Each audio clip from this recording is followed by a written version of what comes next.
get to avoid those kinds of mistakes. So what is human-centered design?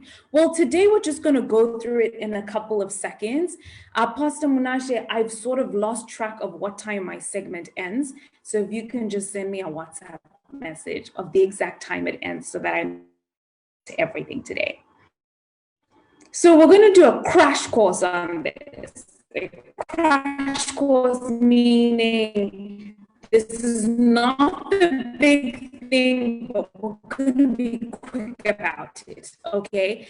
First step is that you empathize. What does empathize mean? Empathize means that experiencing the challenge that you are trying to solve. So for us to even do this, there has to be a problem that you have set out to solve, right? A challenge that you have seen. Now, let me tell you something.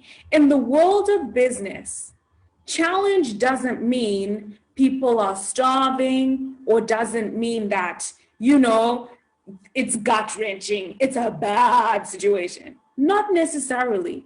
A challenge can be, I have my nice fancy car, but the seat isn't quite fitting the way I like it.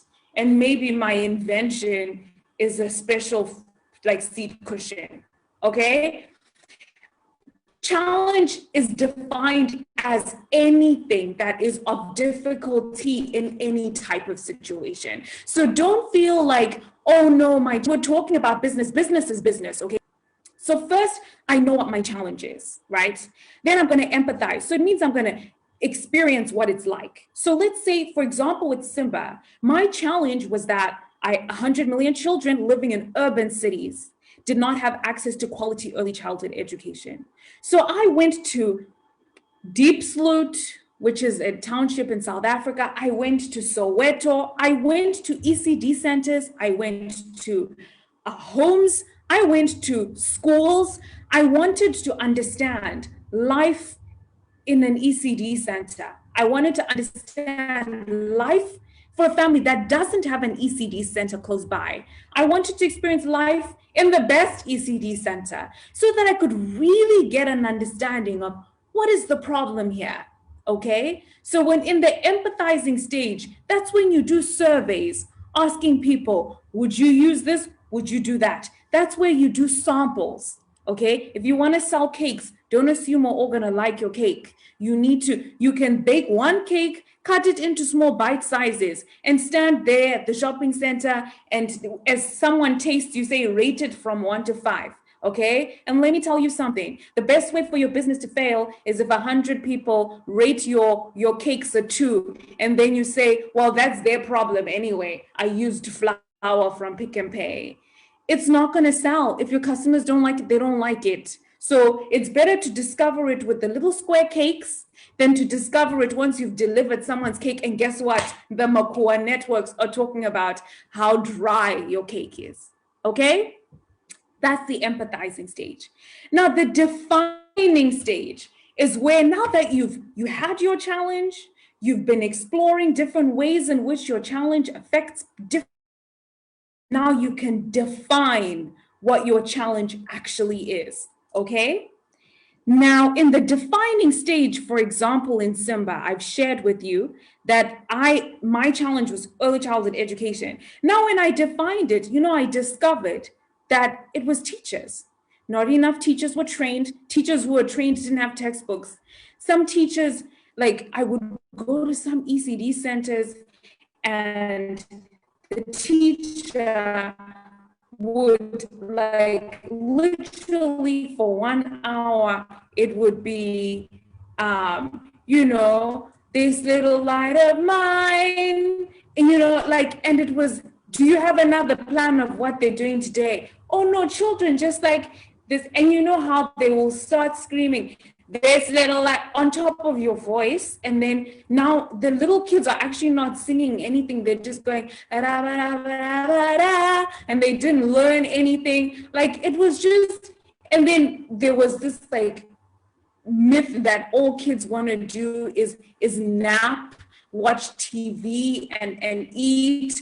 It was just, So I defined the problem as, How do I give teachers the resources that they need in order to provide a quality early childhood education to their learners?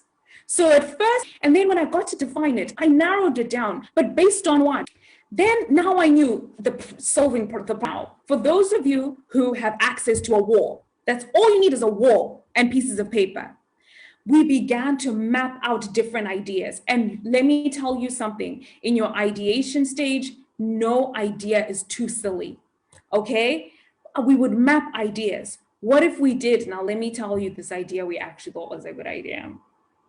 What if we opened a food factory and then parents come and work at the factory and then instead of paying them, their kids are in ECD? Like, we came up with all sorts of ideas. We had ideas like, oh, what if we did this? What if we did that? What if we, and we would write every idea on a piece of paper and we would stick it on. And you know why you have to stick it on a wall if you have access to a wall? Because every time I'm walking past, I'm seeing that, I'm thinking about it 100,000 times. I didn't just see it once and think, nah, I'm seeing it. And you never know. The food factory turned into something else and something else and something else until we ended up with a platform, okay? And you might even find that you're stealing little ideas. From this crazy idea, you stole one little piece. From that idea, you stole one little piece. We had all these ideas. Every day we would look at it and then we would start removing. Some saying, no, not this one. Sometimes we would add one, remove, add. You get to mull over it. You get to pray over it. When you're interceding and praying, you're looking at this wall of ideas and you're saying, Holy Spirit, I commit these ideas into your hands. And let me tell you, I've noticed that over the years, we have used so many of those ideas. Every product we have has stolen something from some element of some idea. So that is the ideation phase. Now, from your ideation phase, you're eventually going to settle on something, okay? You're going to settle on something. So we settled on something. That is when you prototype. Different ways of prototyping is, so prototype means when you come up with some version of the real thing so that we can all just conceptualize what your platform is. So if your idea is to build a technology, you don't have to actually build the technology to prototype. Now, I gave you an example of the little pieces of cake. That's prototyping, where it's not the full product your customers are seeing, but they're seeing some element of it, which allows you to be able to collect some information. And guess what? When you get to the prototyping phase, sometimes you have to go back to phase one. The cakes are not working. Or you might find people say, there's too much salt, there's too much sugar. Oh, actually, I loved the cake. I put in my child's lunchbox. You might think, what if we reduce the sugar and actually make this a bar, a chewable bar?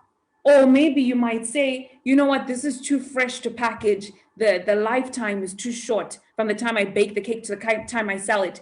Prototyping can take you to back to empathize. Sometimes it will take you back to define. Sometimes it will take you back to ideation. But once prototyping has worked, the next step is testing. That's when you go to okay, I haven't lived in Harare in a long time, so I don't know. Let's just pretend. I'll use Joburg as an example, right? That's when you set up a stand at the farmer's market to sell your cakes. You haven't invested in a storefront. You haven't invested in a commercial kitchen yet. No, you are making it in your own home or in your mother's kitchen. And then on Fridays, Saturdays, and Sundays, you're selling at the farmer's market. Once the farmer's market has just overwhelmed you now, people are knocking on your door. Where are the cakes? Monday to Thursday, I don't know what to do without your cakes. That is when it is time for your business to fly.